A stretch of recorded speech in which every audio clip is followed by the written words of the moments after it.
എല്ലാവർക്കും നമ്മുടെ ഒരു പുതിയ വീഡിയോയിലേക്ക് സ്വാഗതം. നമ്മളൊരു സബ്സ്ക്രൈബർ ഫ്രണ്ടാണ് കേട്ടോ. അപ്പോൾ ആൾ നമുക്ക് അയച്ചു തന്നിരിക്കുന്നൊരു PCB ആണ്. ആലപ്പുഴയിലുള്ള ഒരു ചേട്ടനാണ്, ഭദ്രൻ എന്നാണ് ചേട്ടൻ്റെ പേര്. അപ്പം ചേട്ടൻ അയച്ചു തന്നിരിക്കുന്ന PCB ആണിത്. അപ്പം ഒരു വീഡിയോ ആയിട്ടും കൂടെ ചെയ്യണമെന്ന് പറഞ്ഞു. അപ്പം മാക്സിമം ശ്രമിക്കണമെന്നും പറഞ്ഞു. അങ്ങനെ ഞാൻ അയച്ചോളാൻ പറഞ്ഞിട്ട് തന്ന PCB ആണ്. PCB പുറത്ത് സർവീസ് ചെയ്യാൻ കൊടുത്തതാണ് എന്ന് ഈ ചേട്ടൻ തന്നെ പറഞ്ഞായിരുന്നു. അപ്പോൾ PCB കുറേ നാളായിട്ട് ഒരാളുടെ കയ്യിൽ ഇരിക്കുവാണ്. കമ്പോണൻറ്റ് കിട്ടുന്നില്ല എന്നൊക്കെ പറഞ്ഞു. അപ്പം നമ്മുടെ ജർമ്മനിയൻ തെർമിസ്റ്ററൊക്കെ വെച്ചിട്ടുള്ള നല്ല ഓഡിയോ ഉള്ളൊരു PCB ആണ്. ആൻറ്റിന കോയിലും ഒക്കെ കണക്ഷൻ ഇല്ലാതെ കിടക്കുവാണ്. അപ്പോൾ ഇതിൻ്റെ ആൻറ്റിന കോയിലും ഫെറൈറ്റും ഇത് തന്നെയാണോ ആയിരിക്കുമെന്ന് നമുക്ക് വിശ്വസിക്കാം. അപ്പം നമുക്ക് എന്താണേലും സിഗ്നൽ എടുക്കുക, എന്നിട്ട് നമുക്കത് സർവീസ് ചെയ്തെടുത്തിട്ട് നമുക്ക് ഉപകാരപ്രദമായ രീതിയിലാക്കുക എന്ന് മാത്രമേ ഉള്ളൂ. നമുക്ക് മറ്റാരും എന്തെങ്കിലും ചെയ്തോ എന്നൊന്നും നോക്കണ്ട. അപ്പോൾ ഇതിനകത്ത് എന്തെങ്കിലും മിസ്സിങ് ഉണ്ടെങ്കിൽ നമ്മൾ പെട്ടു. അപ്പോൾ മിസ്സിങ് ഇല്ല എന്ന് ചേട്ടൻ പറഞ്ഞിരിക്കുന്നു, അത് വിശ്വസിച്ച് നമുക്ക് നോക്കാം. അപ്പോൾ ഇതിന് അത്യാവശ്യം നല്ലപോലെ ബാക്ക് സൈഡ് നോക്കുമ്പോൾ നിങ്ങൾക്ക് മനസ്സിലാവും, കമ്പോണൻ്റൊക്കെ നല്ലപോലെ ഊരി ചെക്ക് ചെയ്തിട്ടുണ്ട്, നല്ലപോലെ ഒരു ട്രേസിങ് ഒക്കെ നടത്തിയിട്ടുണ്ട്. അപ്പോൾ പിന്നെ നമുക്ക് ഇതിനെ ഒന്ന് ക്ലീൻ ചെയ്തെടുക്കാം. ഇതിനകത്ത് ഒരു ചെറിയ പ്രശ്നം കാണുന്നുണ്ടെന്ന് വെച്ച് കഴിഞ്ഞാൽ അവിടെ റെസിസ്റ്റൻസ് കാണുന്നുണ്ട്. അത് നമുക്ക് പിന്നീട് നോക്കാം. വേറെ പ്രശ്നങ്ങളൊന്നും ഇതിനകത്ത് കമ്പോണൻറ്റ് ഹോളുകളൊന്നും ഫ്രീ ആയിട്ട് കിടക്കുന്നില്ല. അപ്പം PCB ഫിലിപ്സിൻ്റെ ഒറിജിനൽ തന്നെയാണ് നല്ല. നമുക്ക് ഇതുപോലൊരു അന്യാക്കോലുണ്ടെങ്കിൽ നമുക്ക് ഇതിനെ വർക്കിംഗ് ആണെങ്കിൽ നമുക്ക് നല്ലപോലെ ഒരു സിഗ്നൽ കിട്ടി പ്രോഗ്രാം കേൾക്കാൻ സാധിക്കും. അപ്പം നമുക്ക് എന്താണല്ലോ ഒന്ന് ശ്രമിച്ച് നോക്കാം. ആൻറ്റിന കോയിലിൻ്റെ കണക്ഷൻ കൊടുക്കുന്നതോടുകൂടി നമ്മുടെ ഒരു സബ്സ്ക്രൈബർ ചേട്ടൻ ഒരു കമൻറ്റ് ചോദിച്ചിട്ടുണ്ടായിരുന്നു, ഇതിൻ്റെ ആൻറ്റിന കോയിലിൻ്റെ കണക്ഷനൊക്കെ ഒന്ന് ഇടുന്നൊരു വീഡിയോ കൂടി ചെയ്യാമോ എന്ന്. അപ്പോൾ അത് ഇതിനകത്ത് വന്നോളും. നമുക്ക് ഇതിനകത്ത് തന്നെ ചേർത്ത് ചെയ്യാൻ പറ്റും. ചേട്ടൻ കാണുന്നുണ്ടെങ്കിൽ ഒന്ന് മനസ്സിലാക്കുമെന്ന് വിചാരിക്കുന്നു. അപ്പോൾ ഇത് ഫുള്ളി ട്രാൻസിസ്റ്റർ റേഡിയോ ആണ്. ICയുടെ റേഡിയോ നമ്മൾ നേരത്തെ ചെയ്തായിരുന്നു. അപ്പോൾ നമുക്ക് ഇനി നമുക്ക് നമ്മുടെ ആൻറ്റിന കോയിലിൻ്റെ കണക്ഷൻ കൊടുക്കാം. ആൻറ്റിന കോയിൽ നമുക്ക് ഇതിലേക്ക് ഫിറ്റ് ചെയ്യാം. നമ്മുടെ പഴയ ആൻറ്റിന കോയിൽ മാറ്റി നമ്മളൊരു പുതിയ ആൻറ്റിന കോയിൽ നമ്മളിതിലേക്ക് സെറ്റ് ചെയ്യാൻ പോവാണ് കേട്ടോ. ഓക്കെ, ഈ ആൻറ്റിന കോയിലിൻ്റെ കണക്ഷൻ നമ്മൾ കൊടുക്കുമ്പം നമ്മുടെ സെൻറ്റർ ഭാഗം, ടാപ്പ് വരുന്ന ഭാഗം നമുക്ക് നെഗറ്റീവായിട്ട് കൊടുക്കാം. അപ്പോൾ PCBയിൽ നെഗറ്റീവ് കണക്ഷൻ വരുന്ന ഭാഗത്തേക്ക്, ബാറ്ററിയുടെ നെഗറ്റീവ് കണക്ഷൻ വരുന്ന ഭാഗത്തിലാണ് നമ്മൾ സെൻറ്റർ ടാപ്പ് കണക്ട് ചെയ്യുന്നത്. അത് മിക്കവാറും തന്നെ ട്രാൻസ് റേഡിയോകളെല്ലാം സെയിം ആയിരിക്കും. IC വെച്ച് ചെറിയ CD 2003 വെച്ചതിൻ്റെ മാത്രമേ പോസിറ്റീവ് വരുന്നുള്ളൂ. അപ്പോൾ സെൻറ്റർ നമ്മൾ ഗ്രൗണ്ട് കണക്ട് ചെയ്തു. അപ്പോൾ ഗ്യാങ്ങിൻ്റെ സെൻറ്ററൊക്കെ ഗ്രൗണ്ടാണല്ലോ വരുന്നത്. ആ ഒരു പോയിന്റിലേക്ക് നമുക്ക് ഗ്രൗണ്ട് കണക്ഷൻ കൊടുക്കാം. അപ്പോൾ ഗ്രൗണ്ട് കണക്ഷൻ PCB കണ്ടുപിടിക്കാൻ TV ലൈൻ എവിടെ നിന്ന് വേണ്ട എടുത്ത് കൊടുക്കാം. സപ്ലൈ ലൈൻ കൊടുത്താലും മതി, കുഴപ്പമില്ല. ഇനി അടുത്ത വരുന്ന ഭാഗം, രണ്ട് ഭാഗമുണ്ട്. ഒരു ചെറിയ ടേൺ ചുറ്റ് ചെയ്തും ഒരു വലിയ ടേൺ ചുറ്റ് ചെയ്തും. അതിലൊന്ന് ഗ്യാങ്ങിലേക്കും ഒന്ന് നമ്മുടെ മിക്സർ ട്രാൻസിസ്റ്ററിലേക്കും. നമുക്ക് BF 194 ഉണ്ടല്ലോ, നമ്മുടെ RF ആംപ്ലിഫയർ സ്റ്റേജ് വരുന്നത്, അവിടെയും കണക്ട് ചെയ്യണം. അപ്പോൾ ആദ്യം തന്നെ നമുക്കിതിൻ്റെ ഓഡിയോ ഒന്ന് ചെക്ക് ചെയ്തേണ്ടതുണ്ട്. അപ്പോൾ നമുക്ക് ഓഡിയോ ഒക്കെ കുഴപ്പമില്ലാതെ കിട്ടുന്നുണ്ട്. അപ്പോൾ നമ്മൾ ആ ഓഡിയോ ചെക്ക് ചെയ്യുന്നത് വെച്ച് കഴിഞ്ഞാൽ അത് വെച്ചാണ് നമ്മൾ ആംപ്ലിഫയർ ഓക്കെ ആണെങ്കിൽ നമുക്കത് വെച്ചാണ് നമ്മൾ ആൻറ്റിന കോയിലിൻ്റെ കണക്ഷൻ കൊടുക്കുന്നത്. അപ്പോൾ ഈ വരുന്ന 220 റെസിസ്റ്റൻസ് ഉണ്ടല്ലോ, ആ സപ്ലൈ വോൾട്ടേജ് നമുക്ക് ട്രാൻസിസ്റ്ററിൻ്റെ ഡ്രൈവറിലേക്ക്, ബേസിലേക്ക് കൊടുക്കുന്ന സപ്ലൈ ആണ്, അത് റെസിസ്റ്റൻസാണത്. അപ്പോൾ അതിൻ്റെ ഭാഗത്ത് ബേസിൽ നമുക്ക് ടച്ച് ചെയ്യുമ്പോൾ നമുക്ക് അവിടെ നിന്നൊരു RFൻ്റെ ഗെയിൻ സൗണ്ട് നമുക്ക് കേൾക്കാൻ സാധിക്കും. അപ്പോൾ ആ റെസിസ്റ്റൻസിൻ്റെ തൊടുമ്പോൾ ഈ റെസിസ്റ്റൻസിന് തന്നെ പാരലായിട്ടൊരു റെസിസ്റ്റൻസ് അടി കൂടെ കൊടുത്തിട്ടുണ്ട്. എന്തെങ്കിലും മോഡിഫിക്കേഷൻ ആരെങ്കിലും ചെയ്ത് നോക്കിയതായിരിക്കും, അതിൻ്റെ ആവശ്യമില്ല. അത് 220 ആകുമ്പോഴത്തേനും പാരലാകുമ്പോൾ 110 ആയിപ്പോകും, അതിൻ്റെ ആവശ്യം അവിടെ ഇല്ല. അപ്പം നമ്മളത് റിമൂവ് ചെയ്ത് നിർത്തിയിരിക്കുകയാണ് കേട്ടോ, ആ റെസിസ്റ്റൻസ്. അപ്പോൾ അവിടെ തൊടുമ്പോഴുള്ള ആ RFൻ്റെ ഗെയിൻ സൗണ്ട് ഉണ്ടല്ലോ, അതാണ് നമ്മൾ ട്രേസ് ചെയ്ത് നമുക്ക് എന്ത് ചെയ്യേണ്ടത്, നമുക്ക് ആൻറ്റിന കോയിലിൻ്റെ കണക്ഷൻ നമുക്ക് കൊടുക്കേണ്ടത്. അപ്പോൾ ഞാൻ ആ റെസിസ്റ്റൻസ് ഒന്ന് വിടിപ്പിച്ച് നിർത്തുകയാണ്. ആ പുറകിൽ നിന്നുള്ള റെസിസ്റ്റൻസ് ആരോ ഫിറ്റ് ചെയ്തിട്ടുണ്ടായിരുന്നു, അത് നമുക്കൊന്ന് ജസ്റ്റ് ഒന്ന് മാറ്റി നിർത്താം. അപ്പോൾ നമുക്കൊരു സർക്യൂട്ടിലൊരു റെസിസ്റ്റൻസ് ഉണ്ട്, അത് വെച്ച് മാത്രം തന്നെ നമുക്ക് ആ ട്രാൻസിസ്റ്ററിനെ ഡ്രൈവ് ചെയ്യിപ്പിക്കാം. അപ്പോൾ ഈ RFൻ്റെ ഈ ഗെയിൻ സൗണ്ട് നമ്മൾ ട്രേസ് ചെയ്ത് നമ്മൾ സർക്യൂട്ട് നോക്കി കപ്ലിംഗ് കപ്പാസിറ്ററിന് ശേഷം വരുന്ന ഭാഗത്താണ് നമ്മൾ ആൻറ്റിന കോയിലിൻ്റെ കണക്ഷൻ കൊടുക്കേണ്ടത് കേട്ടോ. ആ ഒരു ശബ്ദം നിങ്ങൾക്ക് കേൾക്കാൻ പറ്റുന്നുണ്ടായിരിക്കും നല്ലതായിട്ട്. അതാണ് നമ്മുടെ RF ഇൻപുട്ട് കൊടുക്കേണ്ട ഭാഗം. അപ്പം ഒരു വൈൻഡിങ് നമുക്ക് അതിൻ്റെ കപ്പാസിറ്ററിന് ശേഷമുള്ള ഭാഗത്തേക്ക് നമുക്ക് കണക്ട് ചെയ്യാം. അതിൻ്റെ ലാസ്റ്റ് എൻഡ് ഭാഗം കപ്പാസിറ്ററിന് ശേഷം വരുന്ന എവിടെയാണോ ആ ലെഗിലേക്ക് നമുക്ക് ആൻറ്റിന കോയിലിൻ്റെ കണക്ഷൻ കൊടുക്കാം. അപ്പം നിങ്ങൾക്ക് മനസ്സിലായെന്ന് വിചാരിക്കുന്നു. അതിനുശേഷം നമുക്ക് മറ്റേ കണക്ഷൻ ഇതേപോലെ മെത്തേഡിൽ തന്നെ, അത് ഗെയിൻ നമുക്ക് കണ്ടുപിടിക്കാൻ പറ്റത്തില്ല, അത് നമുക്ക് ഇതിലേക്ക് തന്നെ കണക്ട് ചെയ്യും. നമുക്ക് ഗ്യാങ്ങിൻ്റെ ഒരു ഭാഗത്തേക്ക് കണക്ഷൻ കൊടുക്കാം. അപ്പോൾ ഈ കണക്ഷൻ കൊടുത്തതിന് ശേഷം RF ഇൻപുട്ട് കൊടുത്തതിന് ശേഷം നമ്മൾ ആദ്യം ടച്ച് ചെയ്ത ഭാഗത്ത് വെക്കുകയാണെങ്കിൽ ചെറിയ രീതിയിലുള്ളൊരു ശബ്ദമേ കേൾക്കത്തുള്ളൂ. കാരണം ഒരു വൺ സൈഡ് സെൻറ്റർ ടാപ്പ് നമ്മൾ ഗ്രൗണ്ട് ചെയ്തിരിക്കുന്നുണ്ട്, അപ്പുറത്ത് ഗ്രൗണ്ടായി പോകുന്നതുകൊണ്ട്. പിന്നെ നമ്മൾ വലിയ ടൈനുള്ള ചുറ്റിയിരിക്കുന്ന കോയിൽ ഗ്യാങ്ങിലേക്ക് കൊടുത്തു കഴിയുമ്പോൾ നമ്മുടെ RF ആൻറ്റിനയിൽ തൊട്ട് കഴിയുമ്പോൾ നമുക്കതിൻ്റെ ആ ഒരു RF ഗെയിൻ്റെ സൗണ്ട് നമുക്ക് കേൾക്കാൻ സാധിക്കും. അപ്പോൾ നമ്മൾ ഇപ്പം നോക്കുന്ന നമുക്ക് ടൂണറിൻ്റെ ഗ്യാങ്ങിൻ്റെ ഭാഗത്തുള്ള കണക്ഷനൂടെ നമുക്കിനി അതേ രീതിയിൽ തന്നെ കണക്ഷൻ. ഓക്കെ, ഇത് ട്രാൻസിസ്റ്റർ വെച്ചിട്ടുള്ള എല്ലാ റേഡിയോകൾക്കും ഈ ഒരു ഒറ്റ മെത്തേഡിൽ ഈ രീതിക്ക് തന്നെ നമുക്ക് കണക്ഷൻ കണ്ടുപിടിക്കാൻ പറ്റും കേട്ടോ. വളരെ എളുപ്പമുള്ളൊരു കാര്യമാണ്. അപ്പം അതിൻ്റെ രണ്ടിൻ്റെയും എൻഡ് ഭാഗത്തിന് ശേഷം മാത്രമേ നമ്മൾ കണക്ഷൻ കൊടുക്കുക. ഡയറക്റ്റ് നമ്മൾ ഗ്യാങ്ങിലേക്ക് കണക്ഷൻ കൊടുക്കാതിരിക്കുക. അതിൻ്റെ സർക്യൂട്ട് അനുസരിച്ച് മാത്രം കണക്ഷൻ കൊടുക്കുകയാണെങ്കിൽ നല്ല ക്ലിയർ ആയിട്ടുള്ള ഒരു ഔട്ട്പുട്ട് നമുക്ക് കിട്ടും. അപ്പം നമ്മൾ ആ കണക്ഷനൊക്കെ കൊടുത്ത് സെറ്റാക്കിയിട്ടുണ്ട്. ഇനി നമുക്ക് ഓണാക്കിയിട്ട് എന്തെങ്കിലും സ്റ്റേഷൻ പ്രോഗ്രാം കേൾക്കാൻ പറ്റുമോ എന്ന് നോക്കാം. അപ്പോൾ RFൻ്റെ ഗെയിനൊക്കെ ഉണ്ട്. സ്റ്റേഷൻസ് ഒന്നും റിസീവ് ചെയ്യില്ല, കിട്ടുന്നില്ല, നമുക്ക് ഒരു പ്രോഗ്രാം കേൾക്കാൻ സാധിക്കുന്നില്ല. പക്ഷേ എന്തൊക്കെയോ ഒരു RF ഗെയിൻ്റെ ഒരു കറക്റ്റ് പോയിന്റിൽ നമുക്ക് ആ കിട്ടേണ്ട ഫ്രീക്വൻസിയുടെ ആ റേഞ്ചിൽ തന്നെ നമുക്കൊരു ഗെയിൻ വ്യത്യാസം ട്യൂണിങ്ങിൽ നമുക്ക് കിട്ടുന്നുണ്ട്. അപ്പം നമുക്ക്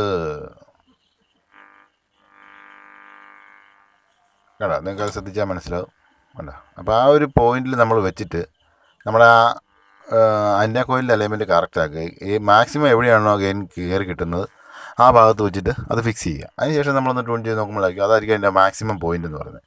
ആ പീക്ക് പോയിൻ്റ് നിർത്തിയിട്ട് നമ്മൾ ജസ്റ്റ് ട്യൂൺ ചെയ്ത് നോക്കുക. ഈ ഒരു രീതിക്ക് വരുന്നുണ്ടെങ്കിൽ നമ്മുടെ RFനകത്ത് എവിടെയോ സിഗ്നൽ റിസീവ് ചെയ്യുന്ന ഭാഗത്ത് എവിടെയോ ഗെയിൻ കൺട്രോൾ വ്യത്യാസം വരുന്നുണ്ട്. അപ്പോൾ അതിൻ്റെ ഒരു ഭാഗത്ത് നമുക്ക് നോക്കാം. സാധാരണ നോർമലി ഇങ്ങനെ വരുന്നതൊക്കെ ഈ അലൈൻമെൻറ്റൊക്കെ മാറിക്കിടന്ന് കഴിഞ്ഞാൽ ഇങ്ങനെ വരും. മറ്റൊരാൾ നോക്കിയതുകൊണ്ട് എന്താണല്ലോ ഇത് അലൈൻമെൻറ്റൊക്കെ മാറ്റിയിട്ടുണ്ടാകും. ജസ്റ്റ് നമുക്കൊന്ന് സാവധാനം തിരിച്ച് നോക്കണം, എന്തെങ്കിലും വ്യത്യാസം ഉണ്ടോ ഇല്ലയോ എന്ന്. ഒന്നും നമുക്ക് കിട്ടുന്നില്ല, അതേ രീതിയിൽ തന്നെയാണ് നിൽക്കുന്നത്. അപ്പോൾ നമുക്ക് പിന്നെ ഇനി നോക്കാനുള്ളതെന്ന് പറഞ്ഞാൽ, ഇനി നമുക്ക് ജസ്റ്റ് ഒന്ന് നമുക്ക് ആ RF ബേസ് നമുക്ക് ആ ട്രാൻസ്മിഷനുള്ള ജസ്റ്റ് ആ വോൾട്ടേജ് ഉണ്ടോ എന്ന് നോക്കണം. കറക്റ്റായിട്ട് പ്രോപ്പറായിട്ടുള്ളൊരു വോൾട്ടേജ് ആ ട്രാൻസ്മിഷൻ വരുന്നുണ്ടോ എന്ന് നോക്കണം. അതുപോലെ തന്നെ ട്രാൻസ്മിഷൻ വോൾട്ടേജ് വരുന്നുണ്ടെങ്കിൽ നമുക്ക് ഓസിലേറ്റർ കോയിലിൽ തീർച്ചയായിട്ടും ആ വോൾട്ടേജ് റെസിസ്റ്റൻസിന് ശേഷമുള്ള ആ വോൾട്ടേജ് അവിടെ വന്നിരിക്കും. അപ്പോൾ അത് കൺഫേം ആയി കഴിഞ്ഞാൽ നമുക്ക് ഓസിലേറ്റർ കോയിലിൽ നിന്ന് മറ്റൊരു ഓസിലേറ്റർ കോയിൽ ഇത് വർക്കിംഗ് ആണോ, ഇത് കുഴപ്പമില്ലാത്തതാണോ ചെക്ക് ചെയ്യണം നോക്കണം. എന്നിരുന്നാൽ പോലും നമുക്കൊന്ന് ഓസിലേറ്റർ കോയിൽ മാറ്റി. കാരണം RFൻ്റെ ഈ ഗെയിൻ വ്യത്യാസം വരുന്നത് മിക്കവാറും തന്നെ ഈ ഓസിലേറ്റർ കോയിലിൻ്റെ ഈ പ്രശ്നം കൊണ്ടായിരിക്കും. നേരത്തെ ഇങ്ങനെ സാധാരണ എനിക്ക് കിട്ടിയിട്ടുള്ളതാണ്. അതുകൊണ്ടാണ് ഞാനത് അങ്ങനെ പറഞ്ഞു പോയത്. സാധാരണ ഇങ്ങനെ വരാറുണ്ട്. അപ്പോൾ നമുക്ക് അതിൻ്റെ വോൾട്ടേജ് അത് 1.2 3.8 ഓക്കെ 3.1 ആ വോൾട്ടേജിൻ്റെ പ്രശ്നമൊന്നും അവിടെ കാണിക്കുന്നില്ല.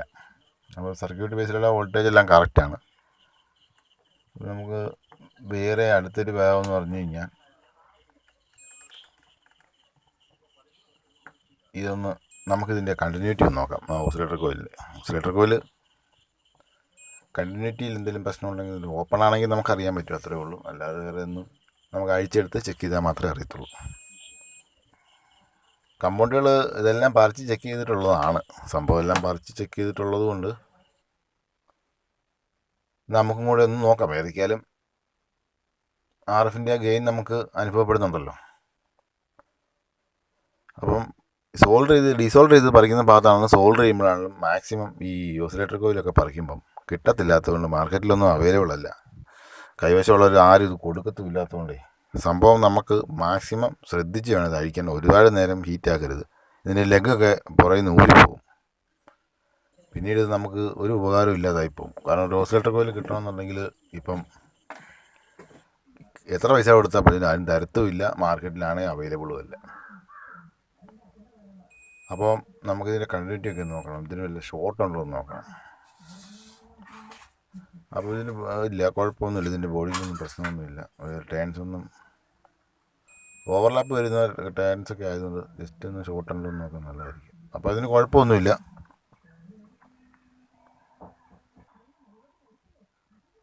അപ്പോൾ അത് ക്ലിയറാണ്. അപ്പം നമുക്ക് വേറൊരു കാര്യം വെച്ചാൽ, ഒരു ഡൗട്ടിൻ്റെ പേര് നമുക്ക് ഈ ഓസിലേറ്റർ കോയിലൊന്ന് മാറ്റിയിടാം.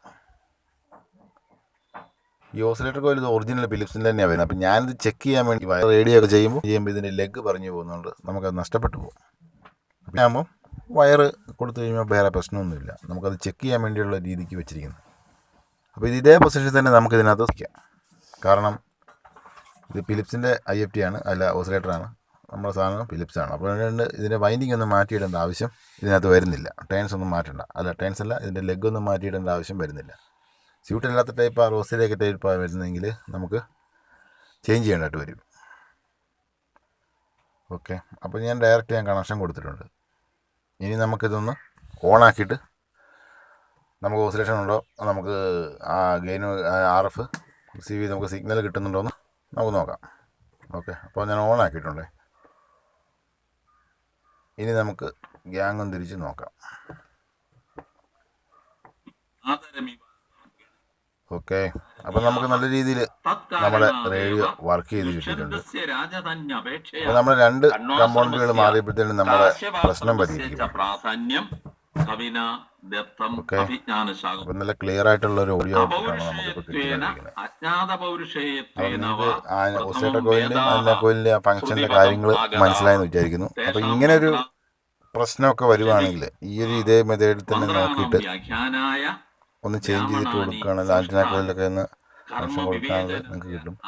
അപ്പോൾ ഇതിൻ്റെ മാക്സിമം ഒരു പീക്കിൽ അതുകൊണ്ട് വെച്ചിട്ട്, അതായത് ആ ഗെയിൻ മാക്സിമം കിട്ടുന്ന എവിടെയാണെന്ന് വെച്ച് കഴിഞ്ഞാൽ അവിടെ വെച്ചിട്ട് അതൊന്ന് നല്ലപോലെ ഉറപ്പിക്കുകയാണെങ്കിൽ ഇതിനൊക്കെ മാറാതെ നല്ല ക്ലിയർ ആയിട്ട് പിന്നീട് കിട്ടും. അപ്പോൾ നമ്മുടെ ചേട്ടൻ്റെ PCB റെഡി ആയിട്ടുണ്ട്. എന്താണേലും വയറസ്റ്റ് മാറ്റാൻ ഇത് പെട്ടെന്ന് തന്നെ നമുക്ക് അധികം ബുദ്ധിമുട്ടാതെ തന്നെ ക്ലിയറായി കിട്ടി. ഫിലിപ്സിൻ്റെ ഒറിജിനൽ PCB ആയതുകൊണ്ട് നല്ലൊരു ക്ലാരിറ്റിയുള്ള നല്ല ക്ലിയർ ആയിട്ടുള്ള ഒരു ഓഡിയോ ആണ് കേട്ടോ. അതുപോലെ നല്ല പെർഫോമൻസ് ഉള്ള അടിപൊളിയാണ്. നമുക്ക് ഈ ഓസിലേറ്റർ കോയിൽ ചേട്ടന് കൊടുത്തേക്കാം. എന്താണെങ്കിലും എൻ്റെ കയ്യിൽ ഇത് വെച്ചുകൊണ്ടിരുന്നൊരു കാര്യമൊന്നുമില്ല. കാരണം വെച്ചാൽ നമുക്കിത് എവിടെ നിന്നെങ്കിലും കിട്ടുമെന്ന് പ്രതീക്ഷിക്കുന്നു. കാരണം മാർക്കറ്റിലില്ല, എവിടെ നിന്നെങ്കിലുമൊക്കെ നമുക്ക് നോക്കാം. ഇപ്പം ഒരാളുടെ ആവശ്യം നമുക്ക് എങ്ങനെ നടത്തി കൊടുക്കാമെന്നുള്ളതേ ഉള്ളൂ. അപ്പം നല്ല വൃത്തിയായിട്ട് സോൾഡർ ചെയ്തുകൊണ്ട് ഉറപ്പിക്കുക. സോൾഡർ ചെയ്യുമ്പം മാക്സിമം അതിൻ്റെ ലെഗൊന്നും പോകാതിരിക്കാനായിട്ട് സൂക്ഷിക്കണം. അപ്പോൾ ഞാൻ നീറ്റായിട്ട് തന്നെ മാക്സിമം വെച്ചിട്ടുണ്ട്. അപ്പം മാക്സിമം ഇതിൻ്റെ കണക്ഷനും കാര്യങ്ങളും എല്ലാം ഞാനിത് നേരെ കൊടുത്ത് ഇതിൻ്റെ ഗമ്മൊക്കെ ഇട്ട് ഉറപ്പിച്ചിട്ടുണ്ട്. അപ്പോൾ ഞാൻ വയർ പോസിറ്റീവ് നെഗറ്റീവും കളറിൽ തന്നെ നമുക്കൊന്ന് സെറ്റ് ചെയ്ത് ചേട്ടന് കൊടുക്കണം. കാരണം വെച്ച് കഴിഞ്ഞാൽ കണക്ഷൻ കൊടുത്തൊക്കെ പോകുമ്പോഴത്തേനും ഇത് തിരിച്ചു മറിച്ച് കൊടുത്തു കഴിഞ്ഞാൽ ഇതിൻ്റെയൊക്കെ ട്രാൻഷനൊക്കെ പോവും. ട്രാൻഷനൊക്കെ ഒറിജിനലൊന്നും കിട്ടത്തില്ല. വേറെ ഓടിയൊക്കെ ചെയ്യണം. അപ്പോൾ കണക്ഷനൊക്കെ നമ്മൾ മാറ്റാതെ തന്നെ കൊടുക്കാൻ നോക്കണം. അപ്പോൾ അതൊരു കളർ കോഡിൽ തന്നെ ഞാൻ ആ വയറെല്ലാം ഇട്ട് കൊടുത്തിട്ടുണ്ട്. അപ്പം ഇത് ചേട്ടന് മനസ്സിലാവുന്ന വിധത്തിൽ തന്നെ, നമുക്ക് അറിയാൻ വയ്യാത്തൊരു ആൾക്കാണല്ലോ അറിയാവുന്ന വിധത്തിൽ തന്നെയാണ് റെഡ് പോസിറ്റീവ് ബ്ലാക്ക് നെഗറ്റീവ് കൊടുത്തിട്ടുണ്ട്. കപ്പാസിറ്ററിൻ്റെ സൈഡിൽ നിന്ന് വരുന്ന 2 കണക്ഷൻ, സ്പീക്കറിൻ്റെ വയറൊക്കെ ആയിട്ട് ഇട്ട് കൊടുത്തിട്ടുണ്ട്. പഴയ വയറെല്ലാം മാറ്റിയിട്ടുണ്ട്. അപ്പോൾ നമ്മുടെ PCB അടിപൊളിയായിട്ട് വർക്ക് ചെയ്യുന്നുണ്ട്. ഒരു പ്രശ്നങ്ങളുമില്ല. നേരെ ഇനി ക്യാബിനിലോട്ട് വെച്ച് ഉറപ്പിച്ച് കൊടുത്താൽ മതി. അപ്പോൾ നമ്മുടെ ചേട്ടൻ വീഡിയോ കാണുമെന്ന് വിചാരിക്കുന്നു. വീഡിയോ കണ്ട എല്ലാവർക്കും നന്ദി. അപ്പോൾ ഇതുപോലൊരു കംപ്ലൈൻറ്റ് നിങ്ങൾക്കുണ്ടെങ്കിൽ അല്ലെങ്കിൽ നിങ്ങൾക്ക് കിട്ടുവാണെങ്കിൽ ഇതേ ഒരു മെത്തേഡിൽ തന്നെ ചെയ്തെടുക്കണം. അപ്പോൾ ഞാൻ റെസിസ്റ്റൻസ് അങ്ങ് അഴിച്ച് മാറ്റിയിട്ടുണ്ട്, അത് നമുക്ക് ആവശ്യമില്ല. അപ്പോൾ പിന്നെ ചേട്ടൻ പാക്ക് ചെയ്ത് വിട്ട് അതേ രീതിക്ക് തന്നെ ഞാൻ ആ കവറിനകത്ത് തന്നെ ആക്കിയിട്ടുണ്ട്. ചേട്ടൻ്റെ പേരും മറ്റേ സൈഡിൽ എൻ്റെ പേരും എഴുതിയിട്ടുണ്ട്. അപ്പം പെട്ടെന്ന് തന്നെ സാധനം നാളെ തന്നെ അയക്കുന്നതാണ്. വീഡിയോ കണ്ട എല്ലാവർക്കും നന്ദി.